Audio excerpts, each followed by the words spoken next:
Good morning, students. I am Farhana, a teacher of Mariam Higher Secondary School, Mandava Road, Basi Kiratpur. I welcome you all in online classes. I hope you all be well and safe and enjoy this class.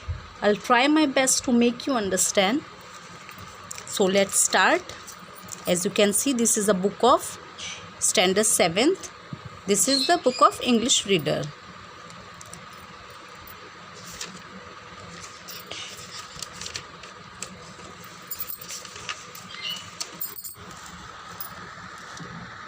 There are 18 chapters in this book. Okay, so now we will start chapter first, which is a poem named Indian Weavers.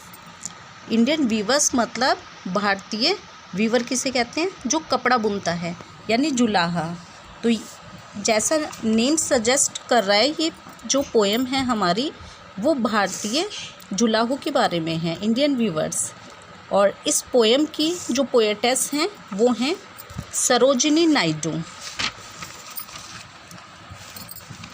So this poem highlights the craft and skill of Indian weavers. The poem tells about the three important stages in human life, namely birth, marriage and death. The poetess relates these three stages to different color and different times of the day. Now we will start the reading of the poem. Paragraph number 1. Weavers weaving at break of the day. Why do you weave a garment so gay? Blue as the wing of a cyclone wild, we weave the robes of a newborn child. इसमें जो poetess हैं वो question पूछती हैं Weaver से. Break of the day का मतलब होता है early morning. Early morning poetess कहती हैं वीवर्स, आप अर्ली मॉर्निंग क्या बुन रहे हैं. Why do you weave a garment so gay, आप इतनी खुशी वाला, इतना कलरफुल कपड़ा किसके लिए, क्यों बुन रहे हैं. तो जो वीवर हैं वो रिप्लाई करते हैं, वो कहते हैं blue as the wing of a cyclone wild we weave the robes of a newborn child. हम न्यूबॉर्न बेबी के लिए नीले रंग का कपड़ा बुन रहे हैं. नीले रंग इतना नीला जितना कि साइक्लोन वाइल्ड एक बर्ड का नाम है, जो किंगफिशर बर्ड होता है, वो उसके पंखों जितना नीला कपड़ा हम बुन रहे हैं न्यू बॉर्न चाइल्ड के लिए. यहाँ पे जो ब्लू कलर है वो खुशी को डिस्क्राइब कर रहा है. तो ये हमारी लाइफ की फर्स्ट स्टेज है जिसमें न्यू बॉर्न बेबी के बारे में बात की गई है. Now we will start the second paragraph. Weavers weaving at fall of night, why do you weave a garment so bright. यहाँ पे जो पोएटेस हैं वो पूछ रही हैं वीवर से, वीवर्स रात के समय आप इतना चमकीला कपड़ा क्यों बुन रहे हैं. रात के समय आप इतना चमकीला कपड़ा क्यों बुन रहे हैं. Like the plumes of a peacock purple and green we weave the marriage veils of a queen. इतना रंग बिरंगी जैसे मोर के पंख होते हैं, पर्पल और ग्रीन.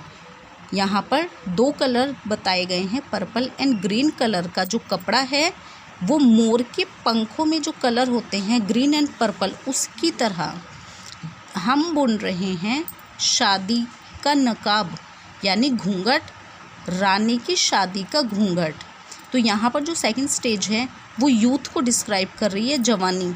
जैसे जवानी कलरफुल सपनों से भरी होती है, वैसे ही यहाँ पे जो कपड़ा है वो कलरफुल बताया गया है, दो रंगों से, purple and green. Now the third stage of our life. Weavers weaving solemn and still, what do you weave in the moonlight chill. Moonlight chill यानी चांद की रोशनी में, चांद की ठंडी रोशनी में. पोएटेस पूछती हैं वीवर्स, आप चांद की ठंडी रोशनी में इतनी शांति में और इतनी गंभीरता के साथ क्या बुन रहे हैं. White is a feather and white is a cloud we weave a dead man's funeral shroud.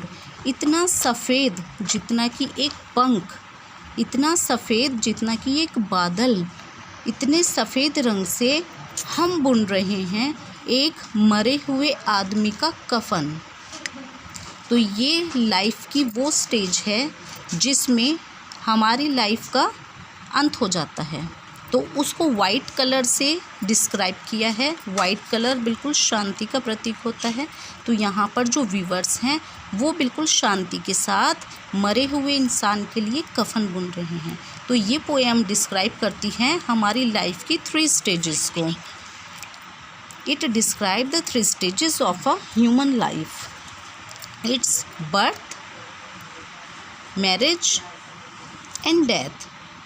So this is the explanation of this poem. I hope you all enjoy this poem.